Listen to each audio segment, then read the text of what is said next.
নমস্কার বন্ধুরা, নতুন আর একটা রেসিপিতে সকল বন্ধুদের স্বাগত। চলে এসেছি আবারও নতুন একটি রেসিপি নিয়ে। আজকে আমি আপনাদেরকে তৈরি করে দেখাবো মাত্র একটি ডিম আর একটি মাত্র টমেটো দিয়ে দারুণ একটি রেসিপি, যেটা গরম ভাতের সাথে খুবই ভালো লাগবে। এছাড়া ডাল দিয়ে তো কোনো কথাই থাকবে না, পুরো ভাতটাই এই একটি মাত্র রেসিপি দিয়েই খাওয়া হয়ে যাবে, অন্য কোনো পদের আর দরকারই পড়বে না। তাহলে চলুন বন্ধুরা, এখন আর বেশি কথা না বলে রান্নার মূল রেসিপিতে চলে যাচ্ছি। প্রথমে একটি মিক্সিং বোল নিয়েছি, আর ওই বোলের মধ্যে প্রথমে আমি একটা ডিম দিলাম। আপনারা একটা ডিমের পরিবর্তে দুটো অথবা তিনটে ডিমও দিয়ে রেসিপিটি তৈরি করতে পারেন। তারপরে আমি দেব টমেটো, নিয়েছি একটা টমেটো, আর এই টমেটো এবার একটি গ্রেটার দিয়ে খুব ভালো করে গ্রেট করে নেব। আর আপনারা দেখতে থাকুন, আজকে ডিমের মধ্যে টমেটো গ্রেট করে দারুণ একটা রেসিপি তৈরি করি। আপনারা কিন্তু ভিডিওটি একদমই স্কিপ করবেন না, তাহলে বুঝতেই পারবেন না আজকের রেসিপিটি কি হচ্ছে। তাই রেসিপিটি পুরো জানার জন্য আপনাদের অবশ্যই ভিডিওটি পুরো দেখতে হবে। এখন আমি খুব ভালো করে টমেটোটা গ্রেট করে ডিমের মধ্যে দিয়ে দিলাম। আর এইভাবে গ্রেট করে দিলে খোসাগুলো কিন্তু বাদ যায়, আর খাওয়ার সময় টমেটোর খোসা মুখেও পড়বে না। পুরো টমেটোটা গ্রেট করা হয়ে গেছে। হ্যাঁ বন্ধুরা, ঝটপট আর কম সময়ের মধ্যে তৈরি করে নিন আজকের এই ডিমের রেসিপি।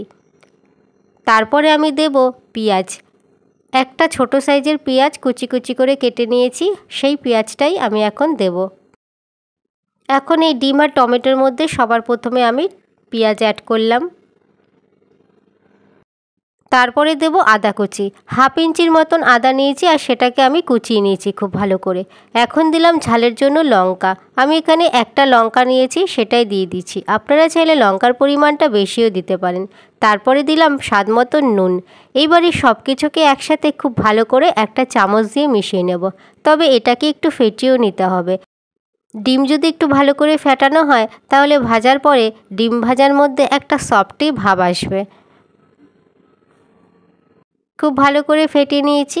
তারপরে কড়াই বসিয়ে দিয়েছি ওভেনে, আর দিলাম 1 টেবিল স্পুনের মতন সর্ষের তেল।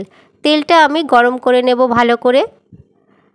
তার আগে আমি তেল ভালো করে কড়াইয়ের চারিদিকে ছড়িয়ে নেব একটা স্প্যাচুলা দিয়ে।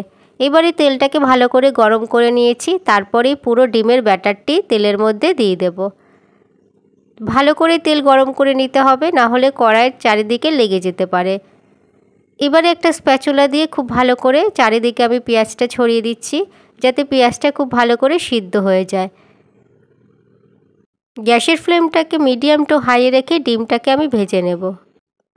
এইবারে ডিমটা যখন শুকিয়ে আসবে, তখন চারিদিক থেকে ডিমটাকে আমি এরকম ছাড়িয়ে দেব। তারপরে ডিমটা যখন একটু ভাজা ভাজা হয়ে আসবে, তখন আমি এটাকে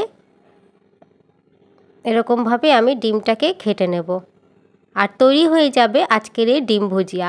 টমেটো দিয়ে ডিম ভুজিয়া দারুণ একটি রেসিপি, খেতেও কিন্তু দারুণ লাগে।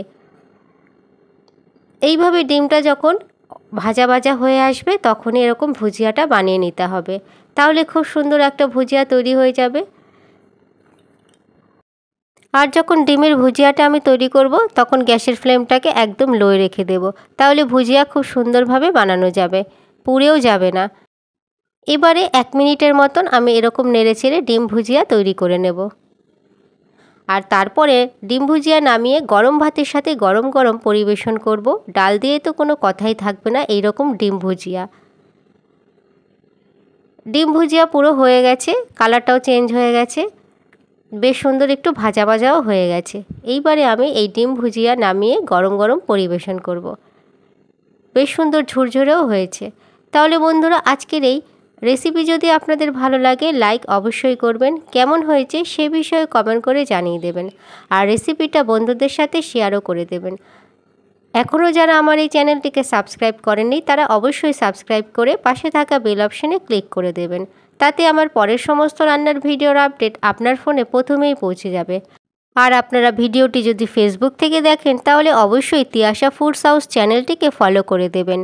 আর আপনারা অবশ্যই ভালো থাকবেন, সুস্থ থাকবেন। এছাড়া পুরো ভিডিওটি দেখার জন্য অসংখ্য ধন্যবাদ।